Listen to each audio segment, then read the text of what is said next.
Men over 50 are increasingly reaching a conclusion that leaves their loved ones in a state of shock. Their stance is firm. Solitude is preferable to new dates, and this isn't a cry of despair from losers. We are talking about successful, established men who have experience with family life. They tried to get back into dating, but quickly walked away from the idea. The reason isn't a lack of interest from women.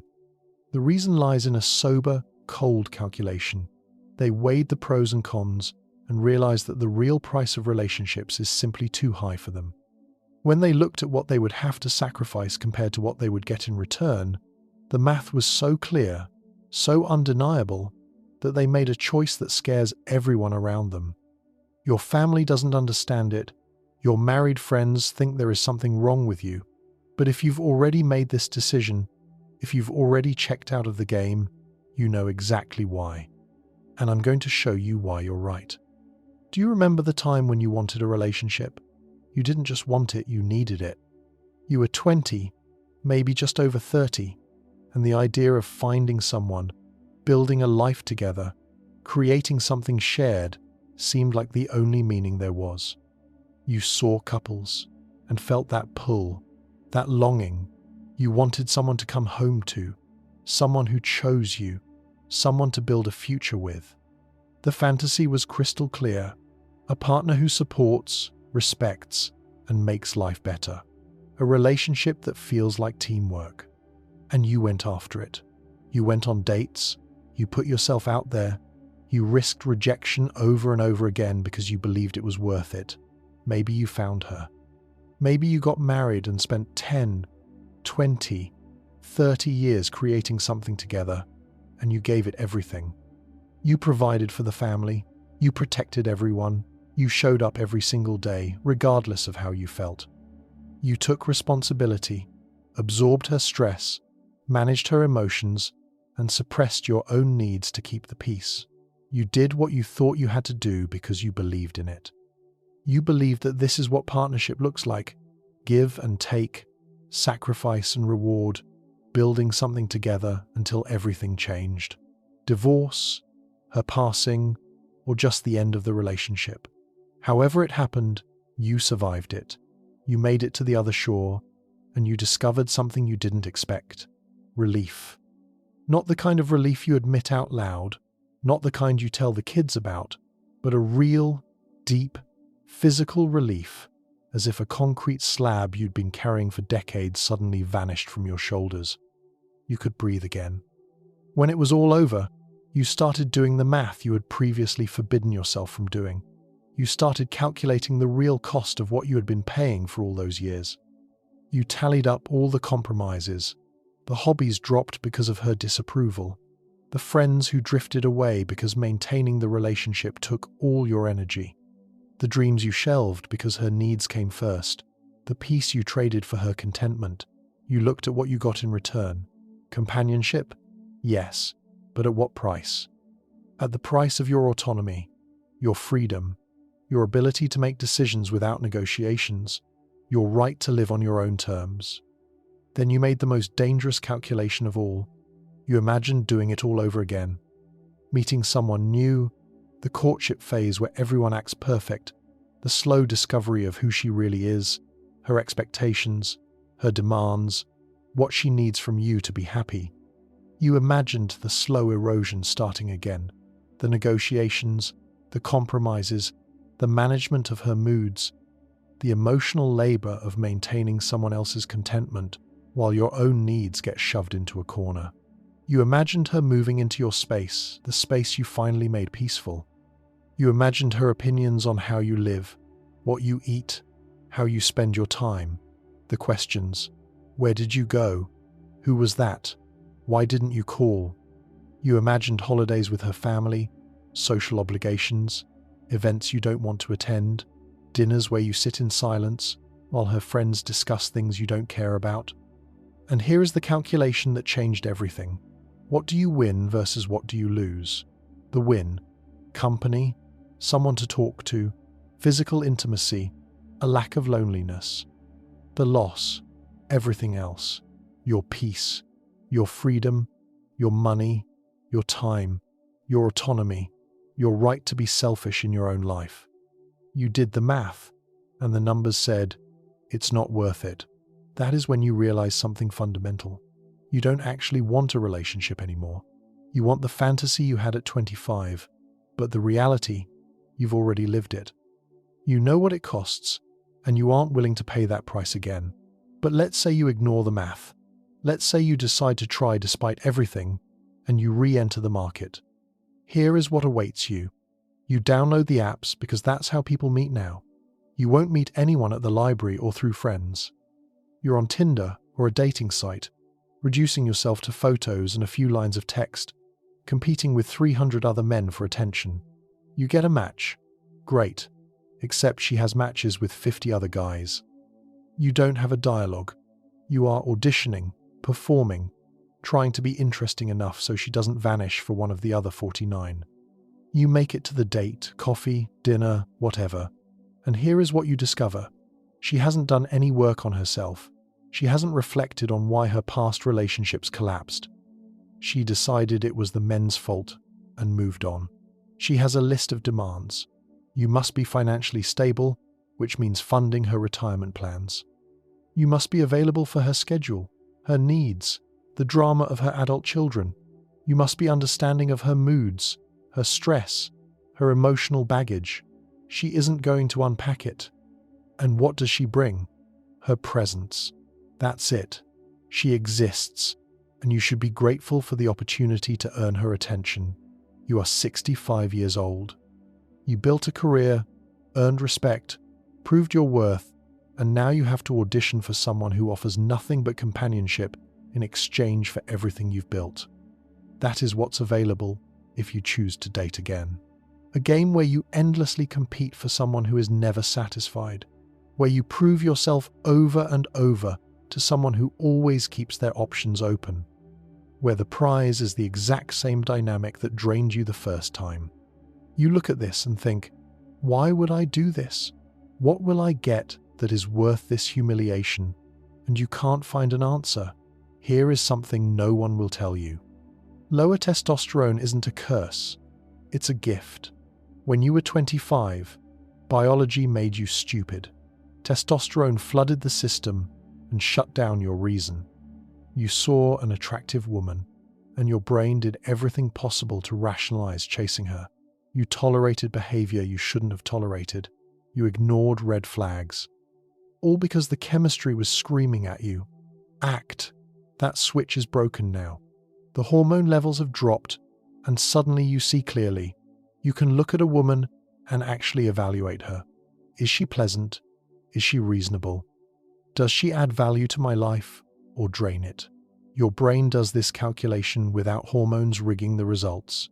And what does your brain conclude? Not worth it.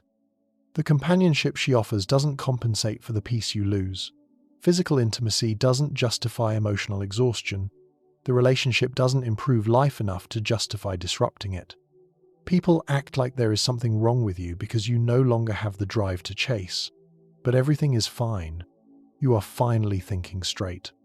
You are making decisions based on logic, not chemistry, on reality, not fantasy, on what actually improves your life, not on what instincts demand. This is how it's supposed to happen.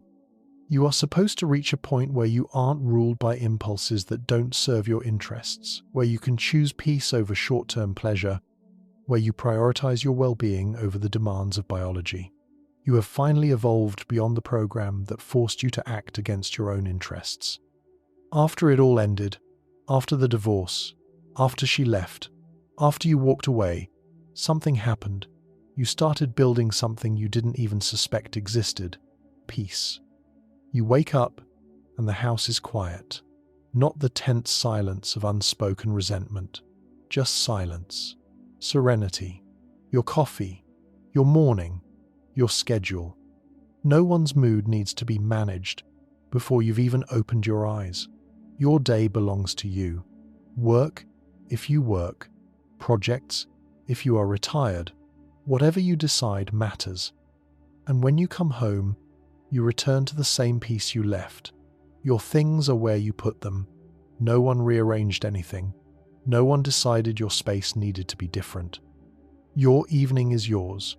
Cook what you want, or don't cook at all. Watch what interests you without negotiation. Call friends without anyone's territorial jealousy, or sit in complete silence. The time is yours. No compromises, no accommodations, no managing someone else's expectations. You started noticing things that were previously invisible. How much energy you have when you aren't soaking up someone else's negativity. How well you sleep when you aren't worried about saying the wrong thing tomorrow. How much patience you have for life when you aren't spending it all on one person. You rediscovered hobbies you abandoned. Maybe you started tinkering with the car again, or fishing, or just reading without interruptions. Things that took time away from us suddenly became possible again. And you realized these weren't luxuries. They were parts of yourself that you sacrificed, parts you won't give up again. You noticed your health improving, blood pressure down, stress gone, sleep quality up. It turns out the chronic stress of relationships was destroying your body. Doctors never told you that, but your body knew. And now that the source is gone, you are healing. Your money is yours. You spend it on what you value. Tools, trips, hobbies, whatever. You aren't funding someone else's lifestyle. You aren't paying for experiences you don't need. You aren't buying gifts for occasions you don't care about. Every dollar goes where you decide. Your weekends are yours.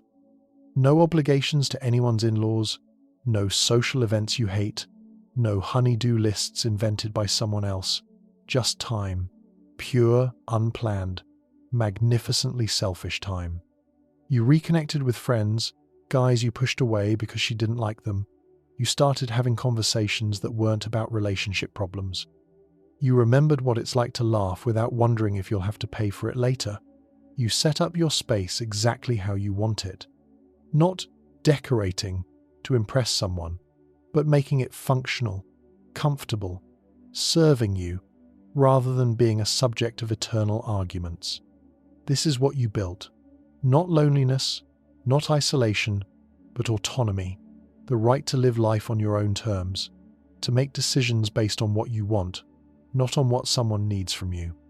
And this is what you would give up if you started dating again. All of it. This peace, this freedom, this hard-won autonomy that took years to build. You know what? No one talks about the invisible tax that relationships levy. Not the money for dates or gifts.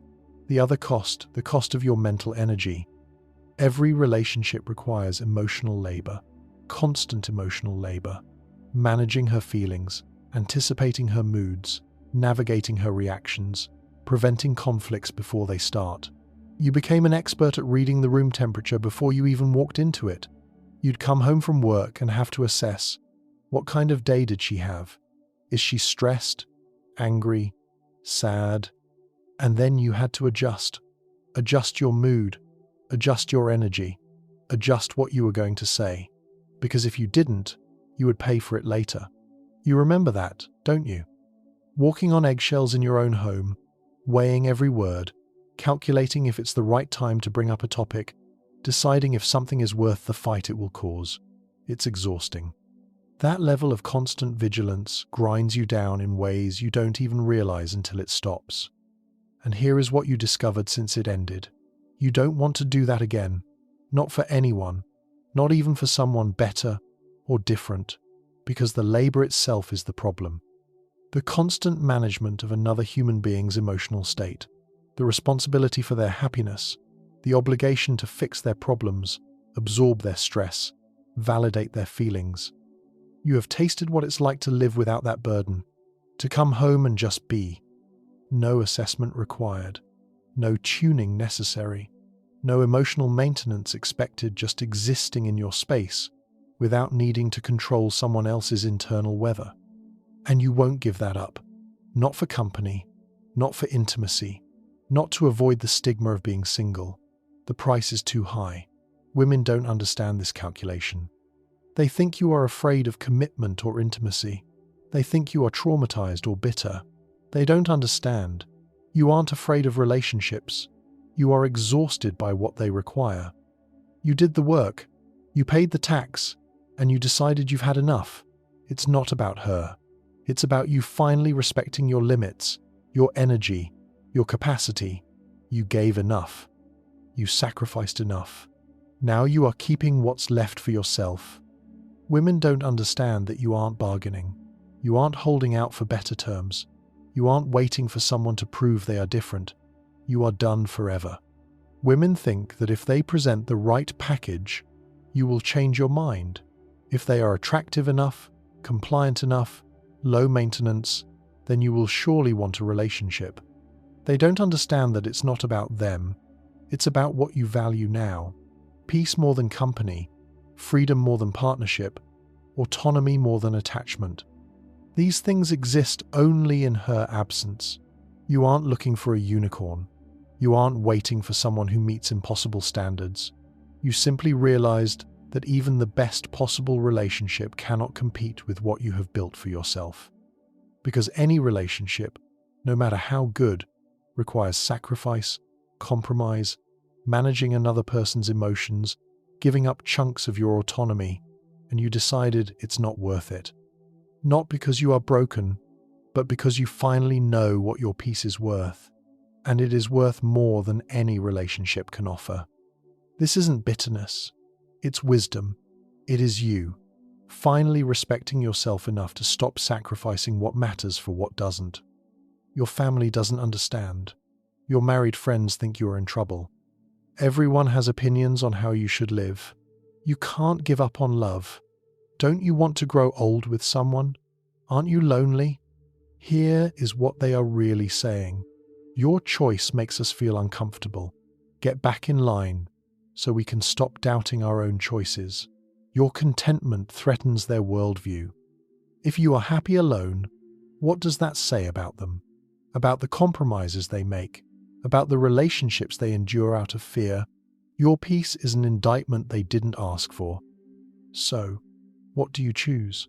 What is so valuable about solitude that you prefer it to company? Everything. Mornings when the day belongs to you, evenings when you return to silence, weekends with zero obligations you didn't create, financial freedom where your money serves your goals, friendship on your terms, peace. Real, deep, sustainable peace. You are choosing yourself perhaps for the first time in your entire life. You are placing your well-being above someone else's expectations, a life for yourself instead of a life for approval. And it feels right, not exciting in a dramatic sense, but stable, deep, true. You don't wake up happy every day, but you wake up without heaviness, without anxiety about what mood she will be in or what you will have to handle. You just wake up, and the day is yours. Let me tell you what you are not missing, because people act like you are sacrificing something valuable, as if some great experience is passing you by. Let's be honest about what you are actually avoiding. You aren't missing the drama, the artificial crises requiring your immediate attention, the conflicts of her friends that you have to solve, the family problems that somehow become your responsibility, the emotional emergencies that always happen exactly when you've settled in for a quiet evening. You definitely do not miss the constant testing that modern women are obsessed with, cancelling plans to check your reaction, provoking jealousy, and endlessly pushing boundaries, turning every day into an invisible evaluation. This testing flows smoothly into total surveillance, with questions about where you were and why you didn't answer immediately. Life under a microscope, where your every mood is monitored, gets exhausting fast. Instead of justifying every step, you choose the peace of your own home, where no one demands reports. You do not miss the problems of her adult children, be it an unemployed son or a daughter going through a divorce, because you didn't sign up to be a sponsor and a shoulder to cry on during your retirement for strangers. Along with this, the need to attend tedious parties of her friends, listen to her family drama, and play the role of the ideal partner at gatherings where you remain an outsider disappears. You avoid the subtle control that slowly pushes out your hobbies and friends, reshaping your life to fit her needs. And you get rid of hidden contracts, the exhausting necessity to read minds and adapt to ever-changing expectations. You are not lured by the prospect of caring for a new aging partner who hasn't earned such sacrifice, nor by the financial confusion where your pension somehow has to cover her mortgage. And finally, you are relieved to be rid of comparisons to her exes or some imaginary ideal you supposedly fall short of. This is what people are actually suggesting you return to when they say you should start dating again. This is what they say you are missing. This is what they consider better than the peace you have built. And you know better. You lived it. You know exactly what you are not missing. And you are grateful every single day that you no longer have to deal with it. Look, maybe your experience will be different. Maybe you will meet someone who changes everything. Maybe the math will work out differently for you. But if you were nodding along while watching this video, if you felt every word, if you have already made this decision and just haven't said it out loud, you are not alone, and you are not wrong. You earned this. You spent decades proving yourself, providing for others, compromising. You served your time, fulfilled all obligations, played the game long enough to realize it is rigged. Now you have the right to be selfish with what is left. You have the right to protect what you built instead of surrendering it. You have the right to live for yourself, not for someone else's approval or comfort. You would rather be alone than go on a date again? That is not a tragedy. That is wisdom. That is a man who finally knows what his peace is worth, and that peace is worth everything. Your choice is rational, earned. It is the natural conclusion of a life spent learning hard lessons. You aren't running from relationships. You are running towards something better toward yourself. So, accept it as a done deal.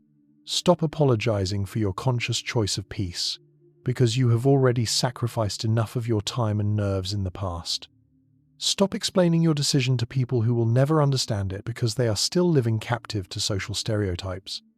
You have earned the right to wake up in silence and spend your resources only on what brings joy specifically to you. Stop entertaining the illusory idea that you need to keep looking for someone to become whole. True freedom comes the moment you stop needing a woman's approval to feel like a man. This is not a defeat, but your major strategic victory. If you want to learn to protect your boundaries and see reality without rose-colored glasses, subscribe to the Psycheria channel here. We speak the truth that makes you stronger.